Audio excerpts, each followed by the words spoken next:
How about now? Much better. Okay. So I want to introduce myself, and I want to give you kind of two parts of things. So stay with me with this. First, some background.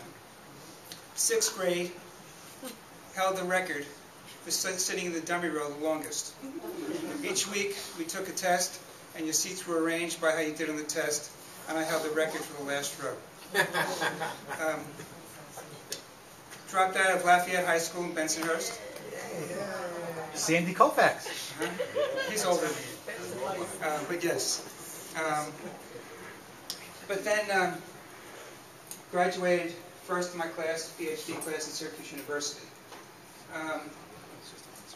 I'm on the faculty of Einstein College of Medicine and senior psychologist on the staff of North Shore, where I supervised the Sexuality Center for 20 years until it closed in 2002. And have a writing habit. My, I think, 19th book came out this last spring. And my first novel came out a couple years ago. So that's one side of things. The other side of things is that every author in the country wants to be on Oprah. There was a period of time when I was, for about 10 years, when I was a competitive cyclist. I was cycling a couple hundred miles a week, racing every week, against usually guys 20 years younger than me. And Oprah called.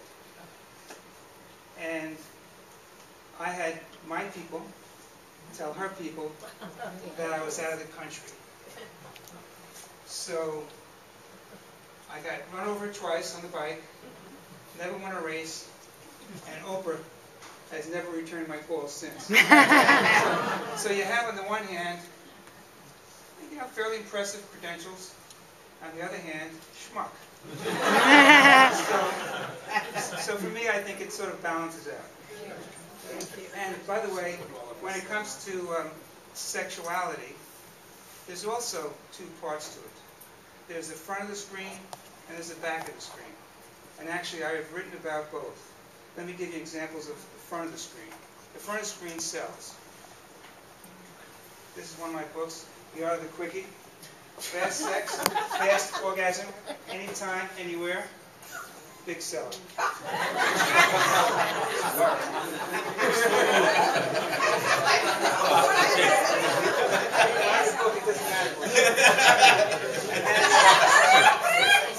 How many reprints? This book came out, Sex Over 50, which some people think, oh, it's all white pages. This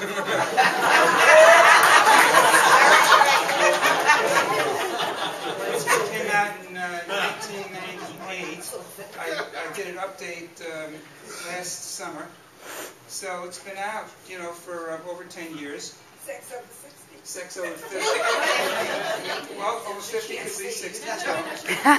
And so this is also a good, decent seller. So these are, and it's a very sexy book. These are front of the screen.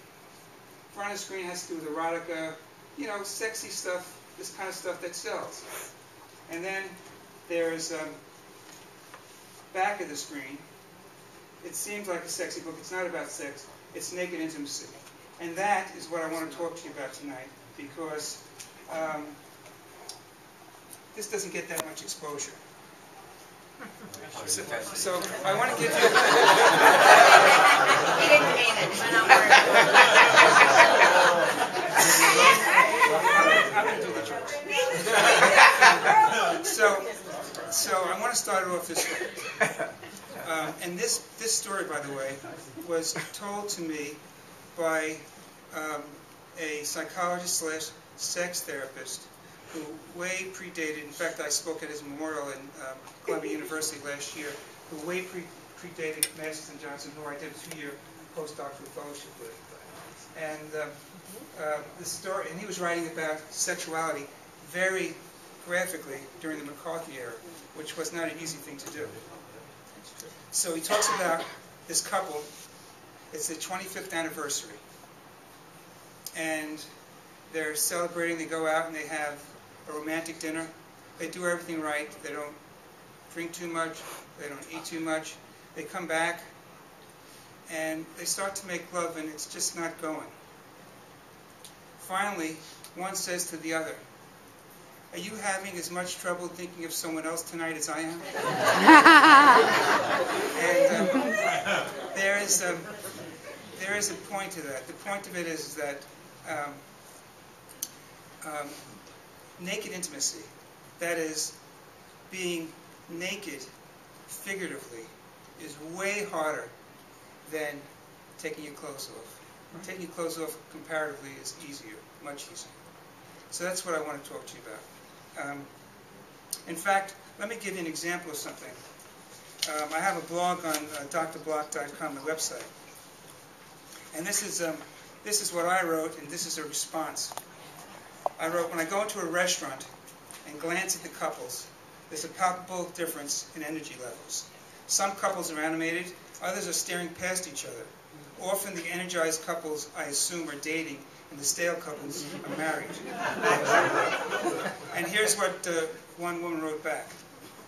"Can't argue with your point, I agree. After 30 years of marriage, I prefer to eat at home alone rather than sit in a restaurant feeling super lonely because I'm with someone, my husband, and we have nothing to say to one another.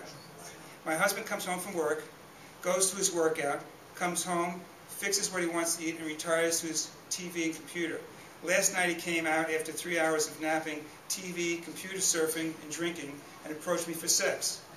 I'm upset and insulted that I'm only a place. I can no longer have sex without a relationship. However, I don't know how to develop a relationship at this point. Advice always says, have sex. Well, it never goes beyond unsatisfying sex and feeling used." There are a lot of responses, but that kind of expresses the sentiment of a lot of the responses that I got to the blog. So, again, in terms of the back of the screen, what we're talking about is, and this is not, one, it's not for the faint of heart, and two, it's not as simple as it appears. My experience is that most